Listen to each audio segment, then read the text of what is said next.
Now, most of these atheists, as I told you, they have become atheists because they believe in science and technology, which they feel is so advanced, and they become atheists. And after congratulating him, I asked him a question.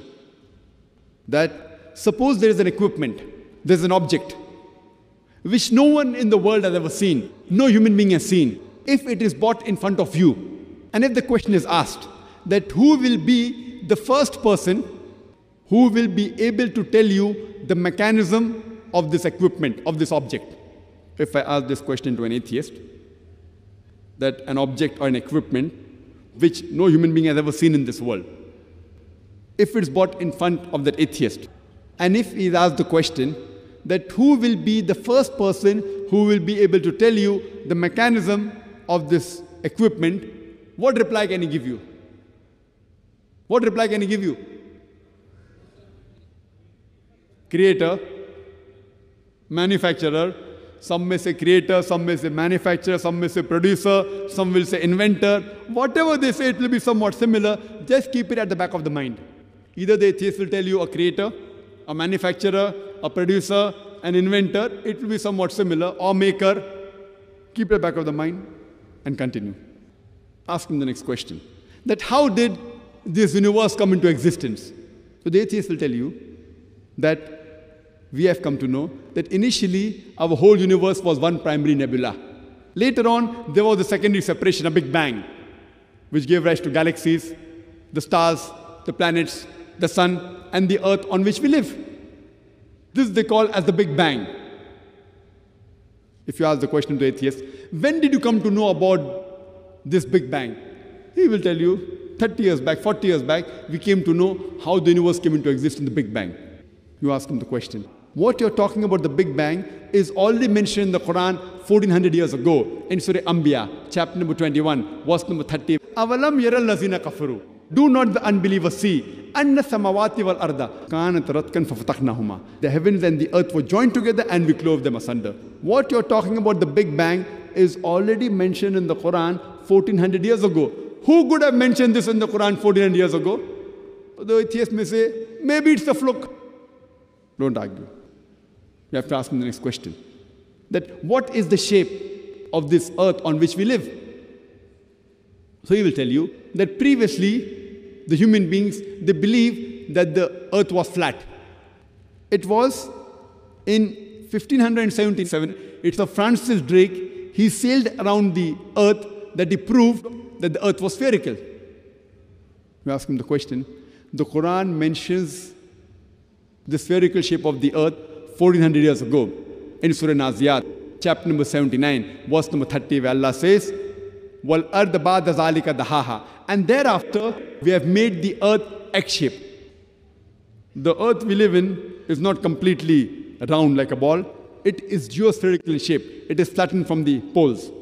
And the egg that is referred in the Quran, dahaha, one of its meanings is an expanse. One of the meanings is an egg. It specifically refers to the egg of an ostrich. And if you analyze the shape of the egg of an ostrich, that too is geospherical in shape. Imagine, the Quran speaks about the geospherical shape of the earth 1400 years ago. You ask the question to the atheist, that who could have mentioned this in the Quran? So he will tell you, oh, maybe your Prophet Muhammad Sallallahu Alaihi Wasallam was an intelligent man. Don't argue, continue. You ask him the next question, that the light of the moon, is it its own light or reflected light? So he will tell you, previously we thought that the light of the moon was its own light. Recently we have come to know that the light of the moon is not its own light, but it is the reflected light of the sun. Yesterday in science meets 40 years back, 50 years back, 100 years back. Quran mentions 1400 years ago in Surah Furqan, chapter number 25, verse number 61, that blessed is he who has made the constellations in the skies and placed therein sun having a light of its own and moon having borrowed light, having reflected light. Who could have mentioned in the Quran 1400 years ago that the light of the moon was not its own light, but it was a reflected light, but it was borrowed light? Again, the atheist may say, maybe your Prophet Muhammad Sallallahu Alaihi Wasallam was a very intelligent person. Don't argue with him. Continue. When I was in school, I passed my school in 1982, I had learned that the sun was stationary. It did not rotate about its own axis. Is that what is mentioned in the Quran? I said, no, this is what I learned in school. I learned in school that the sun was stationary. It did not rotate about its own axis. But the Quran mentions in Surah Anbiya, chapter number 21, verse number 33, Huwa allazi khalaqa al-layla wan-nahara. It is Allah who has created the day and the night. Wash-shamsa wal-qamar, the sun and the moon. Kullun fi falaki yasbahun. Each one traveling in an orbit with its own motion. The Arabic word yasbahun describes the motion of a moving body, and it says that the sun, besides revolving, it even rotates about its own axis. And today science tells us, with the help of an equipment, we can have the image of the sun on the tabletop, and the sun has got black spots, and it takes approximately 25 days for these black spots to complete one rotation, indicating that the sun takes 25 days to complete one rotation. Who could have mentioned this? What I learned in school 23 years back, now the science says it is wrong. And the Quran has mentioned this 1400 years ago. Who could have mentioned this in the Quran? The atheist may give a long pause. Don't wait for the reply. You can keep on continuing. Today, scientists tell us that our universe is expanding. The same message is given in the Quran 1400 years ago. In Surah Dhariyat, chapter number 51, verse number 47, that we have created the vastness of space, the expanding universe. In the field of hydrology, it was Sir Bernard Palissy in 1580 who was the first person who described the present water cycle which we learn in school. Previously, we did not know about the water cycle. The first person was Sir Bernard Palissy in 1580 that he described that the water evaporates from the ocean, forms into clouds, it moves into the interior, it falls down as rain, and the water table is replenished. Now, this water cycle is described in the Quran in great detail in several places. In Surah Zumur, chapter 39, verse 21. In Surah Rum, chapter number 30, verse number 24. In Surah Mu'minun, chapter number 23, verse number 18. In Surah Hijr, chapter number 15, verse 22. In Surah Nur, chapter number 24, verse 43. In Surah Rum, chapter number 30, verse 48. In Surah Ra'd, chapter number 13, verse number 17. In Surah Araf, chapter number 7, verse number 57. In Surah Furqan, chapter number 25, verse 48 to 49. In Surah Fatir, chapter 35, verse number 9. In Surah Qaf, chapter number 50, verse number 9. In 11. In Surah Waqia, chapter 56, verse 68 to 70. In Surah Mulk, chapter 67, verse number 30. In Surah Tariq, chapter number 86, verse number 11. You can keep on giving references only of water cycle mentioned in the Quran 1400 years ago. The Quran speaks about the water cycle in great detail. You can talk for several minutes on each verse, talking about water cycle. Who could have mentioned this in the Quran 1400 years ago? And the atheists would be silent. Keep on. There are several scientific facts mentioned in the Quran. The Quran speaks about geology.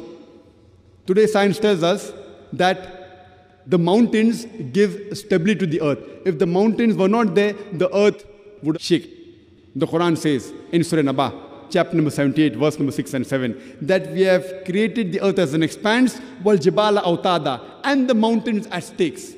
Today, science tells us that the portion of the mountain you see above the ground is a very small portion. The major portion is deep within the ground. Like how when you put a tent peg in the ground, small portion remains on top, the major portion goes down. And these roots of the mountain, they give stability to the earth. The Quran says in Surah Anbiya, chapter number 21, verse number 31, that we have created the mountain standing firm on the earth, lest it would shake with you. In the field of oceanology, we knew previously that there were two types of water, salt and sweet. But we did not know that why these two waters did not mix. Quran says in Surah Furqan, chapter number 25, verse number 53, that it is Allah who has created two bodies of flowing water, one sweet and the other salty. Though they meet, they will not mix. There is a barrier between them which is forbidden to be trespassed. Today, after science advance, we have come to know that though one type of water flows into the other type of water, it loses its constituents and gets homogenized into the water it flows. This homogenizing area, the Quran refers to as barzakh, an unseen barrier, which science has discovered today, and Quran has mentioned 1400 years ago.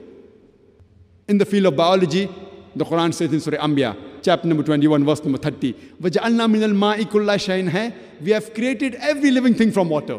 Who could have believed 1400 years ago, that every living creature is made of water. Today, science has confirmed that everything is made from water. Quran says in Surah Nur, chapter number 24, verse number 45, we have created every animal from water. Quran says in Surah Furqan, chapter number 25, verse number 54, we have created every human being from water.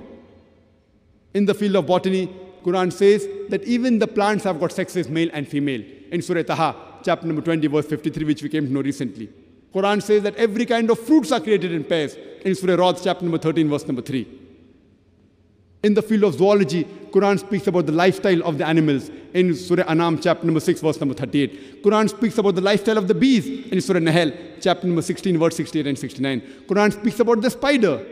In Surah Ankabut, chapter 29, verse 41. About the ant in Surah Namal, chapter number 27, verse number 17 to 18. And all these aspects of the spider, of the ants, of the bees, we have come to know recently, and Quran mentions in detail 1400 years ago. Who could have mentioned this? Quran speaks about medicine, that in the honey there is healing for humankind. In Surah Nahl, chapter number 16, verse number 68 to 69. Quran speaks about the production of milk and the circulation of blood. In Surah Nahl, chapter 16, verse 66, and Surah Mu'minun, chapter number 23, verse 21, 1400 years ago, which we have come to know recently.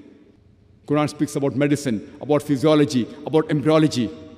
The various stages of the human development is described in detail in Surah Mu'minun, chapter number 23, verse number 12 to 14. Quran speaks about genetics, about the sex responsible for the child. In Surah Najm, chapter number 53, verse number 45. Quran speaks about the fingerprinting method. In Surah Qiyamah, chapter number 75, verse number 3 and 4. After every scientific fact mentioned in the Quran, ask the atheist, who could have mentioned this in the Quran 1400 years ago? And his reply would be, the creator, the manufacturer, the maker, the inventor. This creator, this manufacturer, this maker, this inventor, we Muslims, we call him as Allah. Even to an atheist, we can prove about the existence of Allah subhanahu wa ta'ala with the help of the last and final revelation, the glorious Quran. We are not using science to prove Allah subhanahu wa ta'ala. The science is the yardstick of the atheist. Our yardstick is the Quran. We are using our yardstick and comparing with his yardstick and trying to prove that our yardstick, the glorious Quran, is far superior to your science. So these type of non-Muslims do dawah based on the similarities. If he thinks science is ultimate, we use science and try and get science and the commonalities in the Quran and try to get him closer to Islam. Allah says in the Quran in Surah Nahl, chapter number 16, verse number 125. Udu ila sabili rabbika bil hikmah wal mawzit al hasna wajadil billati hasan. Invite all to the way of thy Lord with wisdom and beautiful preaching, and argue with them and reason with them in the ways that are best and most gracious. We have to dawah with hikmah and with husna.